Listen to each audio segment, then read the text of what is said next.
সংবাদ। আসসালামু আলাইকুম। বাংলাদেশ বেতার, সিলেট। সংবাদ পড়ছি শিমুল আক্তার।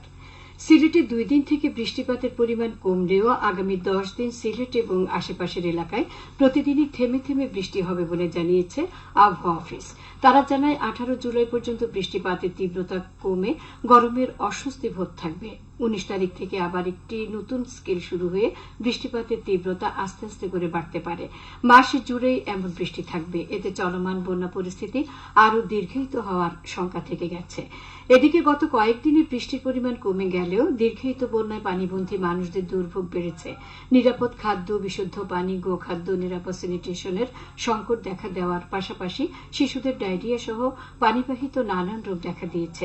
সিলেটে কুশিয়ারা নদীর তীরবর্তী এলাকায় বন্যায় জনদুর্ভোগ অনেকটাই সীমা ছাড়িয়েছে। 17 জন ঈদের দিন থেকে ডুবে আছে দক্ষিণ সুরমা, জকিগঞ্জ, ফিঞ্চুগঞ্জ, গোলাপগঞ্জ, বিয়ানীবাজার, বালাগঞ্জ, ওসমানীনগর উপজেলার অনেক জায়গা। ওসমানীনগর ও বালাগঞ্জে টানা 2 মাস ধরে লাখ লাখ মানুষ পানিবন্ধী। কুশিয়ারা নদী তীরবর্তী অঞ্চলে নিম্ন আয়ের মানুষ রয়েছেন মহাবিপদে।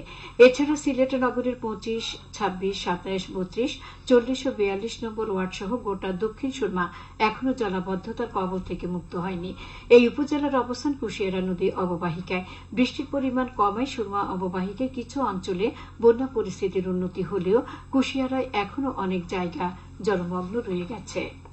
এদিকে সিলেট জেলা ত্রাণ ও পুনর্বাসন কার্যালয় জানায় প্রথম দফা বন্যার পর থেকে এখন পর্যন্ত 1875 মেট্রিক টন চাল, 60,30,000 নগদ টাকা, 14,556 বস্তা শুকনো খাবার, 20 লাখ টাকা শিশু খাদ্য, 20 লাখ টাকার গোখাদ্য বরাদ্দ দেওয়া হয়েছে। বন্যায় স্বাস্থ্যসেবা প্রদানের জন্য ইউনিয়ন ভিত্তিক 136টি মেডিকেল টিম কাজ করছে। তাছাড়া নিয়মিত পানি বিশুদ্ধকরণ ট্যাবলেট সহ প্রয়োজনীয় ঔষধ বিতরণ অব্যাহত রয়েছে। হবিগঞ্জের মাধবপুর উপজেলার স্কুলে প্রান্তিক পর্যায়ে উন্নয়ন প্রচার প্রকল্পের আওতায় সচেতনতামূলক মহিলা সমাবেশ সভা অনুষ্ঠিত হয়েছে আজ সকালে মাধবপুর মডেল সরকারি প্রাথমিক বিদ্যালয়ে অনুষ্ঠিত এই সমাবেশে প্রধান অতিথি ছিলেন উপজেলা পরিষদ চেয়ারম্যান সৈয়দ মোহাম্মদ শাহজাহান। এতে 150 জন নারী অভিভাবক উপস্থিত ছিলেন। জেলা তথ্য অফিস এর আয়োজন করে।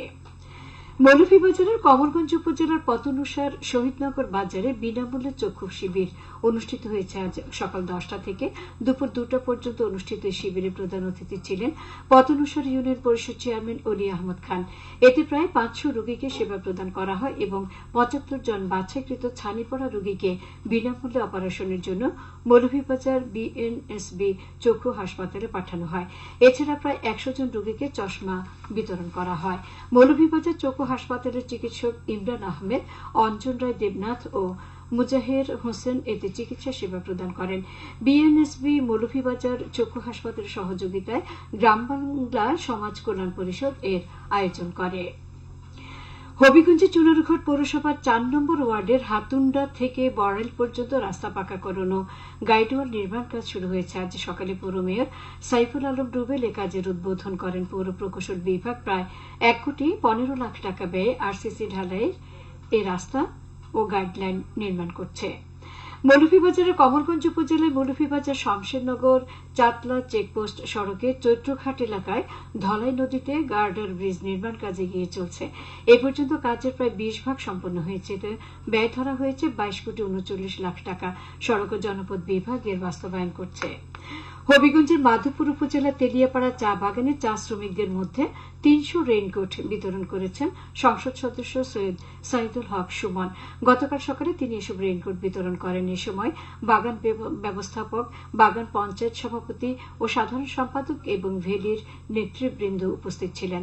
উপজেলার 24টি চা বাগানের 17,000 নারী শ্রমিককে রেইনকোট প্রদান করা হয়েছে। এবারে শুনুন কৃষি সংবাদ।